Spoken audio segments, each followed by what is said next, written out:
أعوذ بالله من الشيطان الرجيم. بسم الله الرحمن الرحيم. الحمد لله رب العالمين، والصلاة والسلام على سيد المرسلين وعلى آله وصحبه أجمعين. رب اشرح لي صدري ويسر لي أمري واحلل عقدة من لساني يفقهوا قولي. سبحانك لا علم لنا إلا ما علمتنا إنك أنت العليم الحكيم. ولا حول ولا قوة إلا بالله العلي العظيم.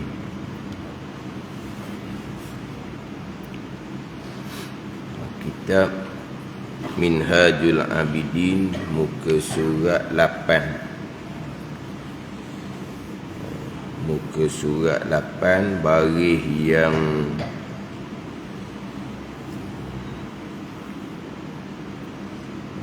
yang ke-7 daripada bawah. Baris yang ke-7 daripada bawah. Qala al-muallifu rahimahullahu ta'ala wa nafa'ana bi'ulumihi amin. Keempat, redha pada ketika turun, yakni berlaku qada Allah Subhanahu wa ta'ala. Keempat, redha pada ketika turun, yakni berlaku qada Allah Subhanahu wa ta'ala, yang mana bagai-bagai qada daripada Allah Subhanahu wa ta'ala, daripada qada yang manis dan juga qada yang pahit. Yang mana bagai-bagai qada yang datang daripada Allah Subhanahu wa ta'ala ini adalah perkara yang keempat, yang menjadi arid, yang melentang, yang mengganggu kita dalam beribadah kepada Allah Subhanahu wa ta'ala. Arid, perkara yang melentang, yang mengganggu kita dalam ibadah. Yang pertama adalah pada persoalan rezeki. Maka pada persoalan rezeki dihadapi dengan tawakul kepada Allah Subhanahu wa ta'ala.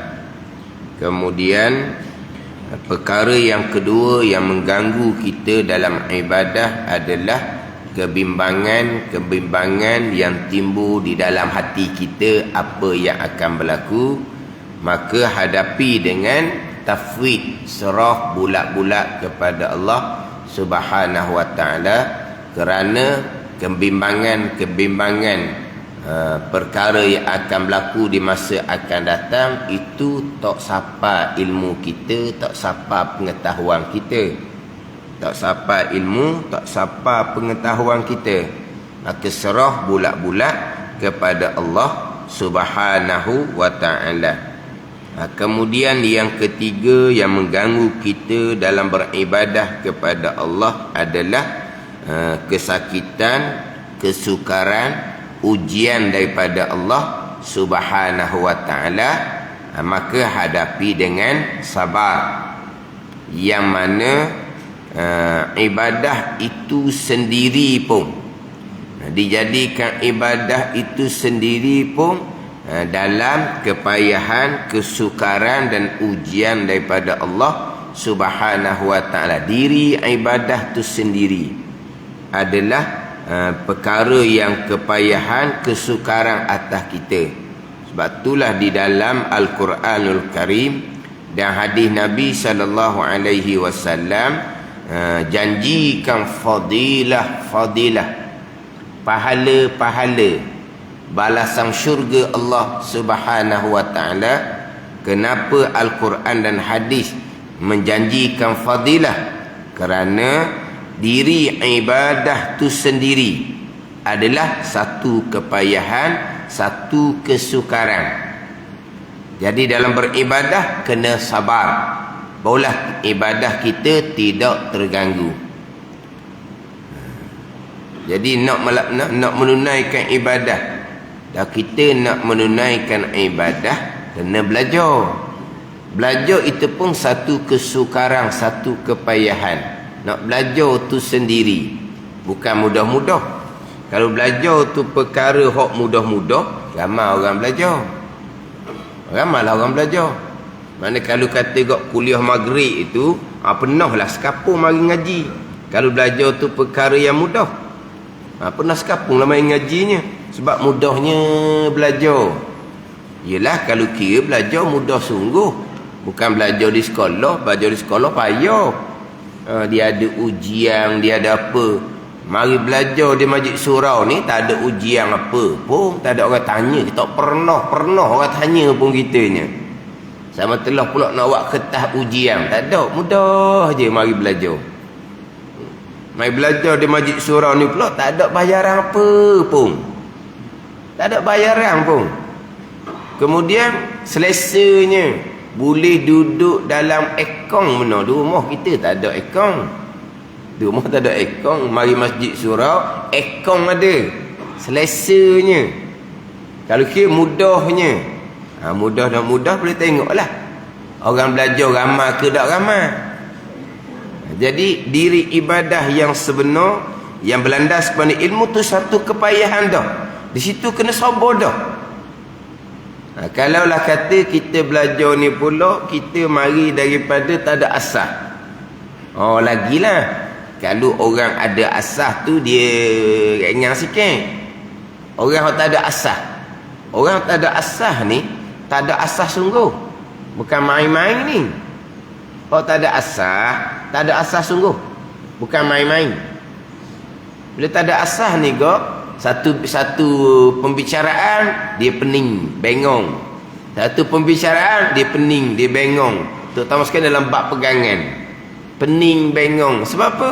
Sebab tak ada asas agama. Tidak ada pegangan tu sendiri. Tidak ada pegangan tu sendiri, tidak ada. Baligh sebagai orang Islam yang tidak ada pegangan. Baligh sebagai orang Islam warisi daripada ibu bapa, tapi tanpa iman, tanpa akidah, tanpa pegangan, tanpa tauhid. Dengan pegangan-pegangan yang terpesong. Tak ada asas. Hanya setakat hafal keenam rukun iman. Tapi setakat tu sahaja. Ni orang panggil tak ada asas. Dia tak ada asas ni kok. Bicara bab, contohlah bicara bab qada dan qadar, pening, bengong jadi. Ulang punya ulang, pening, bengong. Dia kalau ulang ni, tak akan jadi pening ataupun bengong. Ulang ni jadi jemu, jadi bosan, jadi ngatuk lah. Ulang dia faham dah. Tapi kalau ulang tu pening bengong, mula-mula dengar okey, ulang je pening bengong. Jadi okeynya kat mana? Dengar mula-mula tu baik, jahat, kufur dan maksiat jahat tu. Qada dan qadar. Okey lagi. Hura. Apa makna qada dan qadar perkara jahat ni? Seseorang sembah berhala, Allah telah mengqadakan pada azal. Berlakunya perbuatan sembah berhala, itulah qadar perbuatan Allah. Pening dah, bengong dah jadinya. Takkanlah perbuatan sembah berhala pun af'alullah. Af'alullah pula lah. Perbuatan Allah pula buat sembah berhala tu. Dia pening, bengong. Disebut permulaan tu hanya hafal sahaja, tak faham, tak ada di pegangan pun. Apa dia perkara maksiat, berjudi, minum arak, berzina, telah diqadakan oleh Allah pada azal. Berlakunya gerak-geri perbuatan minum arak, berzina ni, minum berjudi, minum arak, berzina, itulah af'alullah. Tuhan buat benda gitu. Dia pun bengong, pening. Sebab apa? Tak ada di akidah mentauhidkan Allah pada perbuatan. Tidak ada di akidah. Yang diakidahnya perbuatan jahat tu af'al hamba sendiri. Perbuatan hamba sendiri. Bukan af'alullah, bukan perbuatan Allah. Maknanya mengsyirikkan Allah pada perbuatan. Ini tak ada asas ni. Akhirnya jadi pening bengong. Sebab apa? Ini bab pegangan. Bab pegangan ni kembali pada Al-Quran dan hadis. Bukan nak pergi pada logik akal. Pergi pada logik akal kok tunduk ni tergelincir kepada akidah Mu'tazilah. Ya khilaf pada kafir. Berpegang perkara jahat bukan datang dari qada dan qadar Allah. Satu pegangan kafir terus. Kafir ni bukan bicara bab Islam. Kita bicara bab iman. Islam lain. Iman lain. Ianya orang Islam warisi daripada ibu bapa. Tapi kafir dari sudut iman, kafir di sisi Allah kekal neraka selama-lamanya. Satu pandangan letak fasik lagi mubtadi'. Pegangan yang berdosa besar, pegangan yang bid'ah. Bid'ah i'tiqadiyah dia panggil, bid'ah pegangan yang sesat. Tapi tak hukum kafir, dosa yang besar. Dosa besar pegangan salah yang tak hukum kafir daripada pandangan muktamad ni lebih besar daripada dosa besar tinggal semayang, tinggal puasa, tinggal zakat. Lebih besar daripada dosa besar minum arak, berjudi, berzina. Dan dosa besar akidah salah ni malaikat akan catat setiap saat. Walaupun dalam rupa kita semayang, walaupun kita berada di bulan suci Ramadan, walaupun kita berada di tanah suci Mekah dan Madinah, malaikat catat dosa besar, semayang ke, puasa ke, haji ke, tidak akan diterima oleh Allah Subhanahu wa ta'ala. Walaupun sah tak kena qada. Ini dah. Bab sini kau habis Abang kata tak ada asas. Baligh tanpa akidah dia panggil. Sebut mulu baik qada qada, jahat qada qada. Jahat dia apa? Dihuraikan. Kufur kafir tu perkara jahat. Apa dia perkara jahat? Ini maksiat tu perkara jahat. Apa makna qada qada? Makna kekafiran, kemaksiatan yang dilakukan telah diqadakkan Allah pada azal iradah. Sampai masa berlaku perbuatan semua berhala tu, sampai masa berlaku perbuatan berjudi, perbuatan minum arak, perbuatan berzina, itulah qadar af'alullah, perbuatan Allah yang bersifat dengan kudrah, keesaan pada perbuatan. Semua yang berlaku hanya af'alullah, perbuatan Allah. Makhluk pada hakiki sebenar-benarnya tidak ada perbuatan. Berpegang segala-gala perbuatan Allah, hakikinya semuanya datang daripada Allah. Tapi ahli sunnah wajib pula dah isbatkan di akidah, letakkan di akidah, hamba ada pilihan, hamba ada perbuatan. Kena pegang pula. Dah pilihan hamba ada ke tak hakikinya? Qada qada. Perbuatan hamba usaha hamba ke tak pada hakiki sebenar-benarnya? Qada qada. Itu tak ada, hakikinya tak ada. Wajib kena pegang ada. Pening pula jadinya. Benda tak ada, wajib pegang ada. Pening, bengong pula situnya. Sebab kalau tidak berpegang ada pilihan dan perbuatan, terundur pada akidah Jabariyah, amal ibadah tidak akan diterima oleh Allah. Sebab tidak berpegang dengan iyyaka na'budu wa iyyaka nasta'in. Akan dikau ya Allah ni, kami yang semua akan dikau. Kami. Tiba-tiba kami tak ada pilihan dan perbuatan, tak ada lah iyyaka na'budu wa iyyaka nasta'in.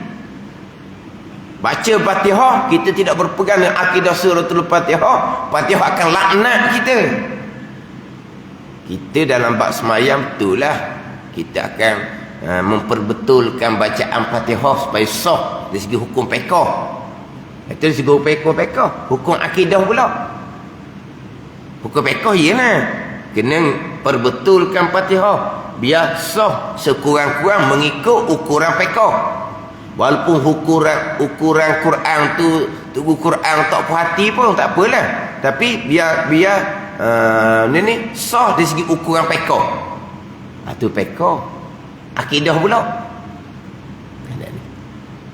Walaupun tak ada pilihan dan perbuatan daripada hakiki, sebab alhamdulillahirabbil alamin. Segala puji bagi Allah, Allah Rabb, Allah Tuan bagi sekalian alam. Bila Rabb, Allah Tuhan, apa yang berlaku ni semuanya perbuatan Allah. Tu. Kena berpegang hak asas tu lah, permulaan tu. Kalau berpegang pilihan dan perbuatan kita mutlak sungguh-sungguh, memang hak kita sungguh-sungguh, tidak berpegang pula dengan alhamdulillahirabbil alamin. Ini balik pada ilmu ni. Tak ada asas, pening bengong. Sebab apa? Sebab balik tanpa iman, tanpa akidah yang lengkap, sebaliknya berpegang dengan akidah yang terpesong. Jadi maknanya dalam diri amal ibadah tu kepayahan dah. Amal ibadah yang sebenar lah. Amal ibadah mai buat ramai-ramai, akidah tak peduli. Nampak mudah je, senang je. Boleh berkawan pula. Boleh sukaria pula. Penuh, ramai. Kawan-kawan ada belaka. Boleh berjumpa, boleh bersembang. Lama dah tak berjumpanya. Boleh berjumpa. Sudah-sudah boleh makan. Boleh buat. Senang je nampak. Memang nampak macam senang. Tapi ibadah yang sebenar berlandas pada ilmu. Ada kepayahan dia. Jadi diri ibadah tu kepayahan dah. Nak kena sabar. Nak kena sabar. Itu hak aik yang ketiga. Kepayahan, kesukaran, kesakitan, bala ujian daripada Allah di bagai-bagai. Kena sabarlah dalam kita beribadah kepada Allah Subhanahu wa ta'ala. Bayangkan bab pembicaraan pegangan pun orang tak bimbang apa pun. Elak je. Tak belajar pun tak apa. Dia sesenang je. Bab pegangan tu tak ada situ, tak ada lah. Bab pekoh ni, kesalahan-kesalahan pekoh terkadang ada khilaf-khilaf juga ulamanya. Ni kata gini, ni kata begini. Kalau bab pekoh tu adalah tepat-tepat hak ulama tidak sepakat. Tapi bab pegangan ni macam tadi lah, perkara jahat tu, kufur dan maksiat, qada qadar Allah, ijma' ahli sunnah wal jamaah. Ijma' tak ada khilaf-khilafnya. Ijma' ahli sunnah. Keluar daripada ahli sunnah, Mu'tazilah lalu dah. Mu'tazilah tak ada lah, habis lah. Tapi mudah-mudah je tinggal, tak peduli bab-bab ilmu pegangan. Bahagian masing-masing. Tapi nak cerita, itu memang kepayahan. Nak belajar satu hadah, nak letak ni hak kita nak belajar ilmu apa, nak memahami, nak beramal. Itu kepayahan belaka itu. Diri ibadah tu kepayahan, sabar.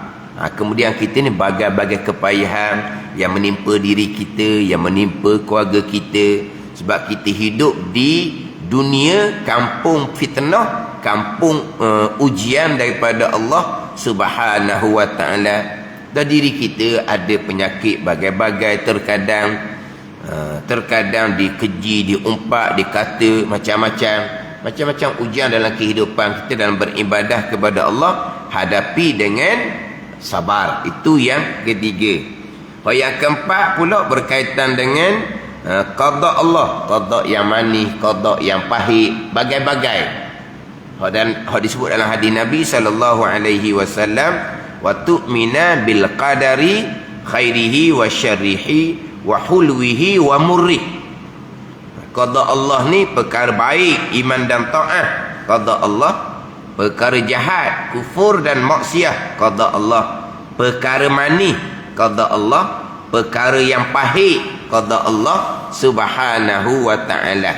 Jadi nak hadapi qada Allah bagai-bagai ni, hadapi dengan redha pada ketika turun, yakni berlaku qada Allah Subhanahu wa ta'ala yang bersifat dengan iradah. Beriman dengan qada itu rukun iman. Redha dengan qada itu taat batin. Pada ni beriman dengan qada itu rukun iman yang keenam. Redha dengan qada Allah ni, redha dengan qada Allah itu adalah taat batin. Kalau seseorang tidak redha dengan qada Allah, dia marah, dia melenting akan perkara yang berlaku. Dari sudut perkara tu qada Allah, bukan bererti dia tidak beriman. Mana ni? Dia marah melenting dari sudut qada Allah. Dia marah melenting dari sudut pilihan seseorang melakukan kejahatan. Tu wajib lah tu. Ni. Ada ni. Kita bicara redha dengan qada Allah. Qada dari sudut datang daripada qada Allah. Tetapi satu lagi sudutnya, ataupun dia panggil apa? Aspek. Satu segi. Satu segi. Dan kita dipanggil satu pihak. Pihak ni macam orang belawang tu, orang berbaloi. Pihak mana mu ni? Pihak nu ke pihak ni? Tu pihak. Maknanya kita kata satu segi. Satu seginya perkara maksiat tu qada Allah. Satu seginya perkara maksiat tu ikhtiar dan usaha kamu. Ni kita disunahkan. Kita wajib berpegang. Seseorang ada pilihan, seseorang ada perbuatan. Walaupun pada hakikinya pilihan dan perbuatan seseorang tetap qada dan qadar Allah. Tapi tetap kita bagi dua. Perkara maksiat yang berlaku dari sudut qada Allah, perkara maksiat yang berlaku dari segi qada Allah, perkara maksiat yang berlaku dari segi pilihan dan perbuatan seseorang. Marah dari sudut pilihan seseorang, itu menjadi kewajipan kita. Kalau hati kita tak marah kepada perkara maksiat, iman kita lemah sangat tu. Selemah-lemah iman ni kena benci dengan perkara maksiat. Dan hati kena marah. Walaupun mulut tak berani nak cerita, mulut tak berani nak cegah. Nak cegah dengan kekuasaan dengan tangan. Kita orang lemah kata ada kekuasaan. Makna nak cegah dengan perkataan. Tak makan cekau. Sekurang-kurang marah ni, benci di sini. Itu dah selemah-lemah iman. Kalau sini tak benci, tak marah pada perkara maksiat, iman lemah sangatlah. Mana? Dari segi pilihan dan perbuatan. Hak kata marah dengan qada Allah, hak dimurkai, marah dari sudut qada tu sendiri. Kenapa Allah? Tak payah nak tahu. Tak payah nak tahu. Sebab itu qada Allah. Kenapa kamu memilih dan berlaku? Kamu tu betul lah. Memang kita kena marah. Kenapa kamu ni pilih buat perkara yang tak baik ni? Kita mana? Dari sudut seseorang memilih. Tu memang kita kena marah. Dan kalau kita ada kuasa macam berlaku pada anak-anak bini kita, tu kena guna tangan lah, kena guna kekuasaan lah. Kamu pilihan dan perbuatan anak isteri kita. Tapi hakikinya qada Allah. Hati kena redha dari sudut qada. Ni kena bagi pula. Tiba-tiba dari sudut qada tu pun dia tak puas hati. Abang apa ni? Orang yang marah akan qada Allah Subhanahu wa ta'ala. Ni orang yang imannya sangat lemah. Tapi bukan tak ada iman. Beriman dengan qada tu bab iman. Redha dengan qada itu bab taat batin. Contohlah kita kata hak tak redha dengan qada Allah ni, berlaku kematian, tiba-tiba dia meratap apa ni? Kenapa ya Allah engkau ambil anak ni? Kenapa? Dia ada gitu ada ni. Orang ratak tu. Lepas tu tepuk dada tau. Kau ni ratak ni. Lepas tu nopak. Tak nopak tau. Kena nopak. Dah ni. Kenapa ya Allah? Kenapa anak saya ni hak baik ni? Kenapa dah ambil hak lain-lain tu, hak tak baik tu? Hak macam-macam perangai uduh. Kenapa ambil hak juruh ni? Contoh. Panggil apa ni? Ratak tu kan apa? Tiba-tiba dia katakan orang ni sudah batal iman. Batal iman. Kafir dah. Meratak kafirnya kok mana? Meratak tu haram, dosa besar. Dia tidak redha dah tu. Dia tidak redha, itu haram pula di situnya. Dah kafir ni kalau dia tidak beriman akan qada Allah, kafir. pada ni. Tidak beriman. Ni bukan tidak beriman, tapi oleh kerana iman lemah, maka timbullah ratapan seumpama tu. Makna orang ni orang yang melakukan dosa besar, orang yang tidak ada taat batin, derhaka hati sebab tidak redha dengan qada Allah, bukan jatuh kafir. Ada macam tu, kafir dia kata sebab tidak beriman dengan qada Allah. Bukan. Dia bukan tidak beriman, dia tidak redha. Meratak tu dosa besar. Pandai, meratak tu dosa besar. Tapi janganlah letak siapa ke kafir. Kenapa kafir? Kerana tidak beriman. Bukan kata tidak beriman, tidak redha dengan qada Allah. Bila tidak redha dengan qada Allah ni, tidak ada taat batin. Tidak ada taat batin dalam ilmu tasawuf. Bukan beriman. Beriman tetap dah beriman dengan sekalian yang berlaku qada dan qadar Allah Subhanahu wa taala. Jadi hak redha dengan qada Allah ni, hak wajibnya dari segi mana? Hak kata hak wajib dari segi mana kena redha?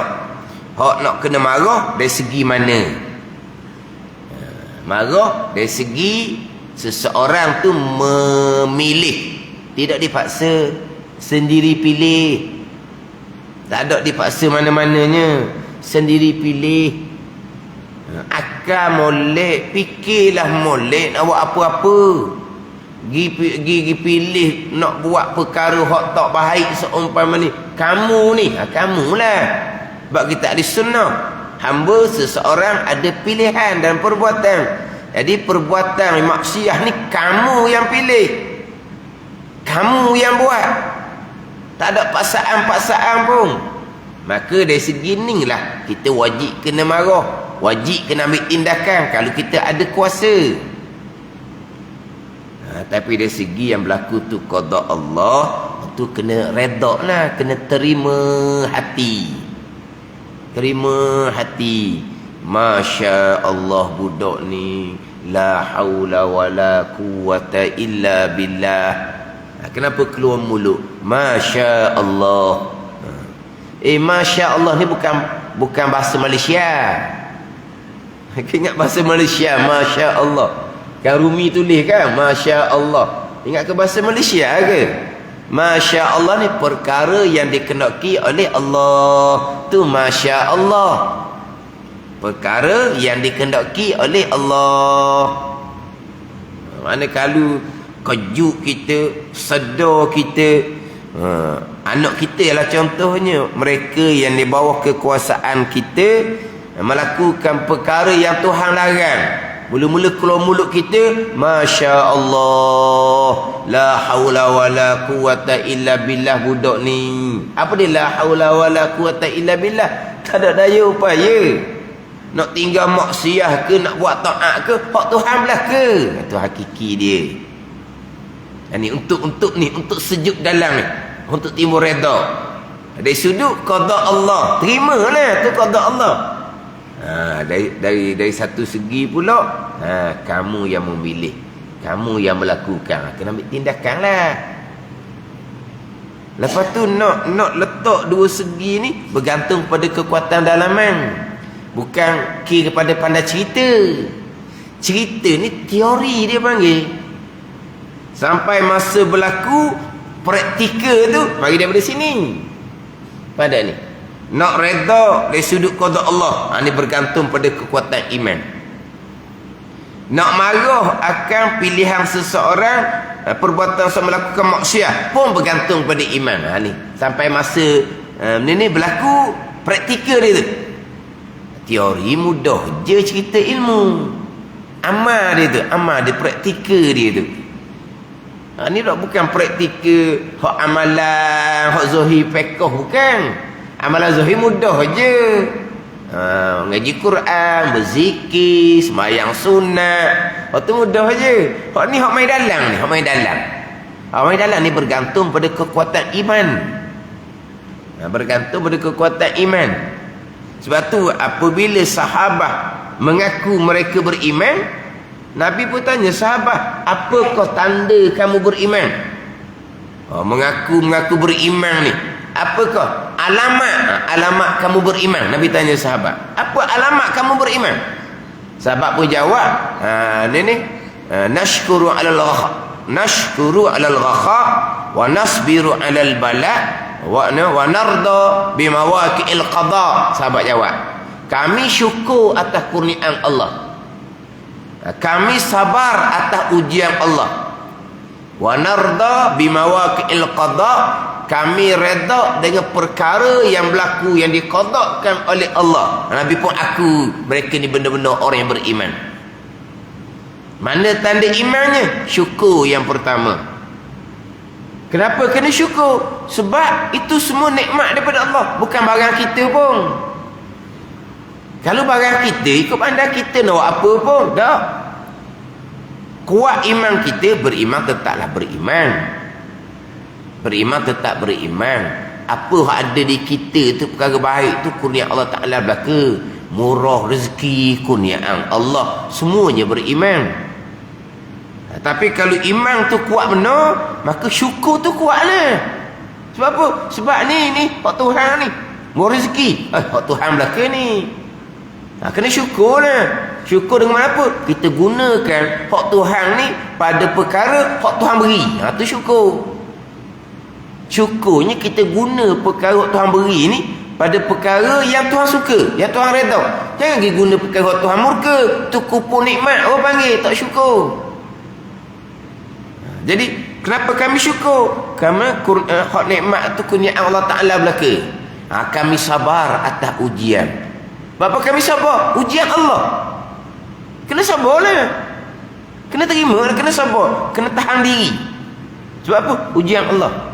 Lepas tu, وَنَرْضَى بِمَوَاقِعِلْ قَضَاء, dan kami redha dengan perkara yang berlaku yang datang daripada qada Allah Subhanahu wa ta'ala. Dah datang daripada Allah.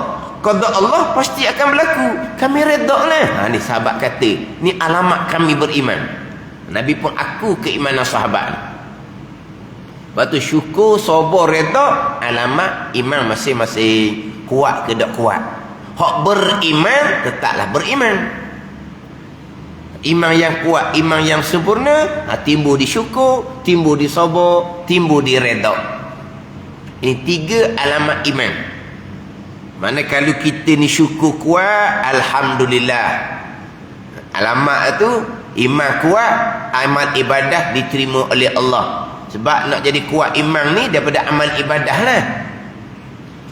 Mana boleh sabar kita atas ujian. Ni redha akan qada Allah Subhanahu wa ta'ala.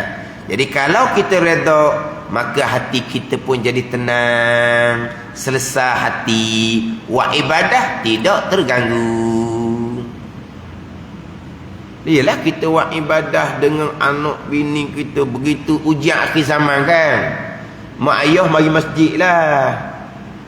Anak-anak di rumah tu macam-macam kerenah. Begitulah, beginilah, begitulah, beginilah. Dari sudut pilihan mereka buat salah, kita marah. Tapi itu semua qada Allah. Kita redha terima. Hati kita akan jadi senang. Bila hati kita jadi senang, ibadah kita akan jadi comel.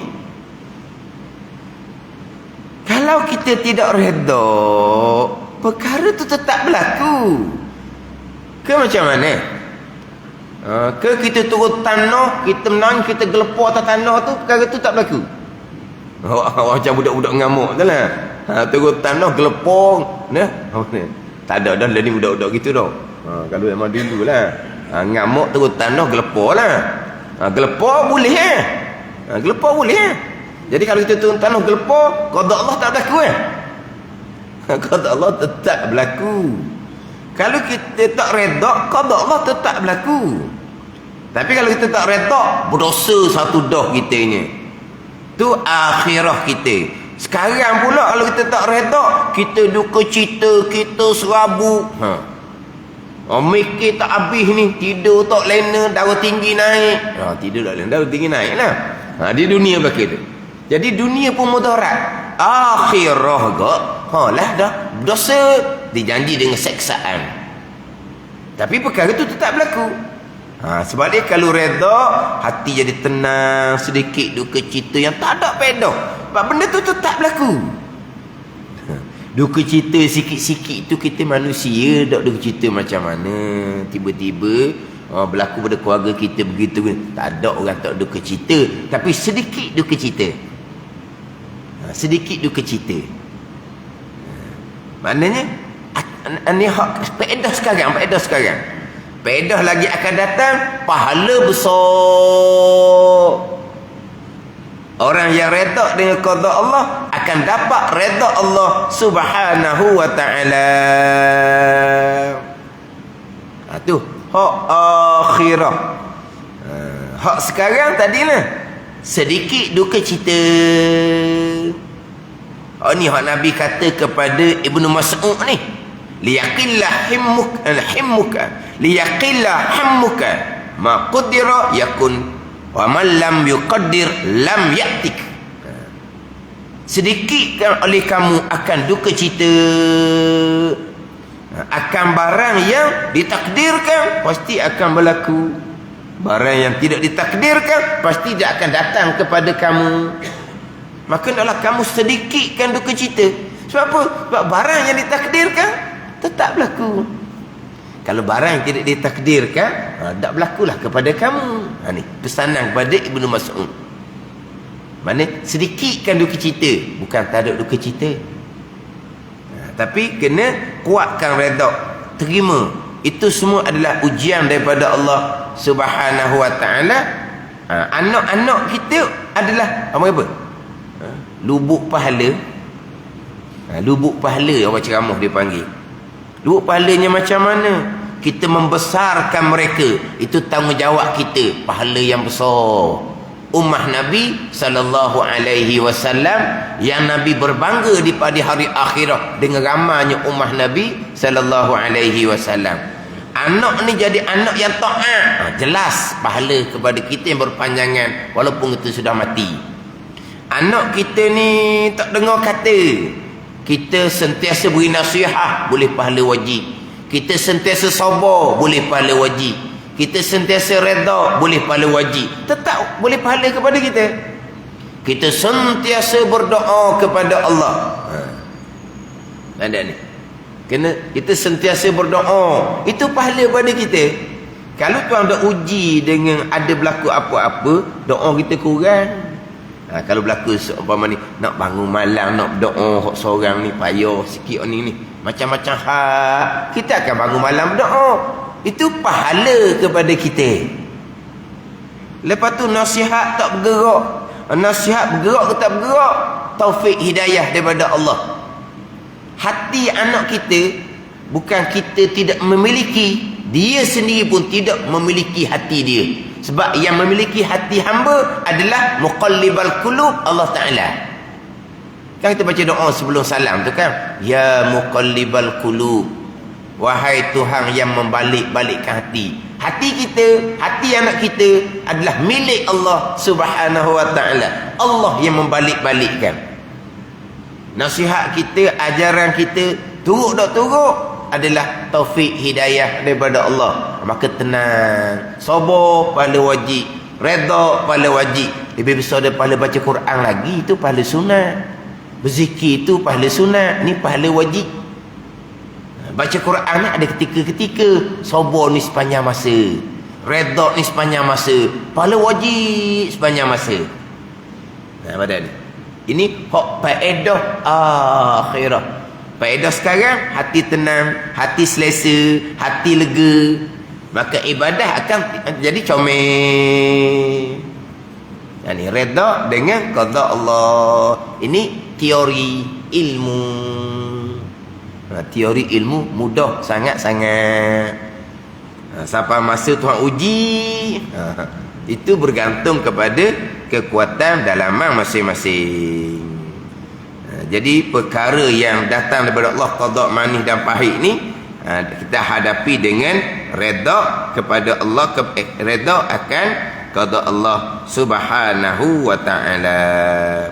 Maka mengambil ia, memulai ia pada memutuskan, pada menyelesaikan aqabah ini dengan izin Allah Ta'ala dan baik penolongnya. Nak menyelesaikan hak akabah yang keempat ni, daripada bab rezeki kita hadapi dengan tawakul, bab kebimbangan hadapi dengan tafwid, bab kesakitan kesukaran dengan sabar, bagai-bagai qada Allah hadapi dengan redha. Boleh mengatasi ni dengan izin Allah dan baik penolong-penolong Allah. Izin Allah ni bukan Allah mengizinkan membenarkan. Izin Allah adalah dengan qada dan qadar Allah Subhanahu wa ta'ala. Maka tatkala selesai daripada memutus akan dia, akan akabah ini, akabatul awarid, dan kembali ia hamba kepada qasatnya ibadah, maka ditilikkan, maka tiba-tiba nafsu itu lemah. Lemah lagi, penyegang, yakni malah tiada berehi, tiada suka pada amal ibadah. Kena datangkan pula ini perkara yang jadi membangkitkan semangat buat ibadah dengan khauf dan raja untuk hadapi aqabatul bawais, perkara-perkara yang mendorong kita kepada melakukan amal ibadah dan meninggalkan kemaksiatan, dengan satunya khauf, satunya raja, takut akan Allah dan harap akan rahmat dan keampunan Allah Subhanahu wa ta'ala. Wallahu a'lam. Bismillahirrahmanirrahim.